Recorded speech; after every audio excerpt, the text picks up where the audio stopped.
جو گلے لگ کر انسان کی جڑیں کاٹ دیتے ہیں۔ دل صاف نہ ہو تو ماتھے پہ محراب نہیں داغ ہوتا ہے۔ غلط بات پہ جو واہ کریں گے وہی لوگ تجھے تباہ کریں گے۔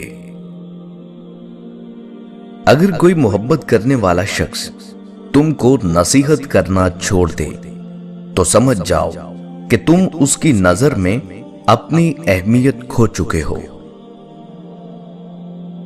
جو لوگ اپنی سوچ نہیں بدل سکتے وہ کچھ نہیں بدل سکتے۔ عورت کے ہمدرد مرد صرف 4 ہیں: باپ، بھائی، خاوند اور بیٹا۔ باقی کسی سے ہمدردی کی امید عورت کے لیے خطرناک ہے۔ جو مرنے سے پہلے آپ کو چھوڑ جائیں انہیں مرا ہوا ہی سمجھا کریں، اذیت سے جلد نکل آئیں گے۔ دعا کے مقام پر دعا دینا اپنی جگہ، بد دعا کے مقام پر دعا دے جانا فقیری ہے۔ بعض خواہشات کا مر جانا ہی اچھا ہوتا ہے، کیونکہ اگر وہ نہیں مرتی تو وہ آپ کو مار دیتی ہیں۔ تعلقات اکثر قصور سے نہیں، ذہن کے فطور سے خراب ہوتے ہیں۔ ضرورت کی چیز جب ضرورت سے زیادہ ملے تو وہ بھی غیر ضروری ہو جاتی ہے۔ کبھی کبھی کامل شخص کی تلاش میں ہم سچے انسان کو کھو دیتے ہیں، کیونکہ کامل ہونا ایک تصور ہے اور سچا ہونا ایک حقیقت۔ رشتے کا تقاضا اس بات میں نہیں کہ کوئی تمہیں مکمل کر دے، لیکن کوئی ایسا ہونا چاہیے جس کے ساتھ تم ادھورے پن کو بانٹ سکو۔ اس بات کا یقین رکھو کہ جنہوں نے آپ کو بے سکون کیا ہے وہ پرسکون ہونے کی جتنی بھی اداکاری کر لیں، سکون میں وہ کبھی بھی نہیں رہ سکتے۔ کچھ لوگ آپ سے اتنی ہی محبت کرتے ہیں جتنا وہ آپ کو استعمال کر سکتے ہیں۔ جہاں ان کا مفاد ختم ہو وہاں ان کی محبت بھی ختم ہو جاتی ہے۔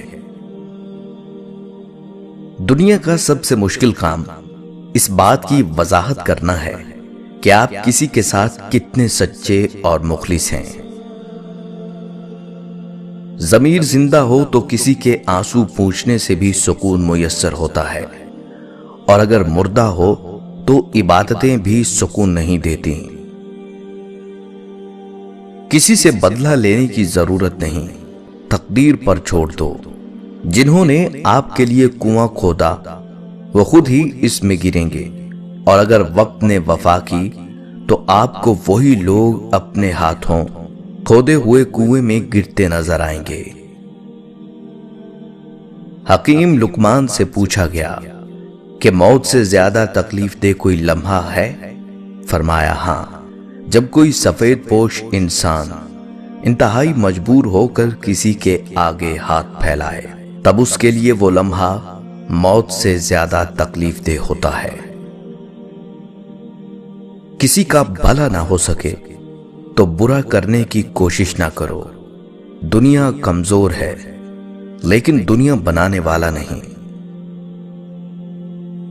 جیب میں وزن ہو تو بات میں بھی وزن آ جاتا ہے۔ دنیا کی یہی حقیقت ہے۔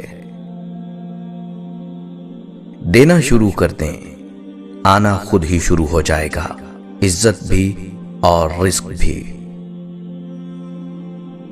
دنیا کی جنگ خود لڑنی پڑتی ہے۔ لوگ صرف مبارکباد دینے یا فاتحہ خوانی پڑھنے آتے ہیں۔ اللہ تعالی کے بعد خود پر بھروسہ کیجیے۔ موت ایک کھلا راز ہے، کھلا اس لیے کہ ہر شخص جانتا ہے کہ موت بہرحال آنی ہے، راز اس لیے کہ کوئی نہیں جانتا کب، کہاں اور کیسے۔ اپنے حصے کی غلطی کا اعتراف کر لینا کسی بھی مسئلے کے حل کی طرف پہلا کامیاب قدم ہوتا ہے۔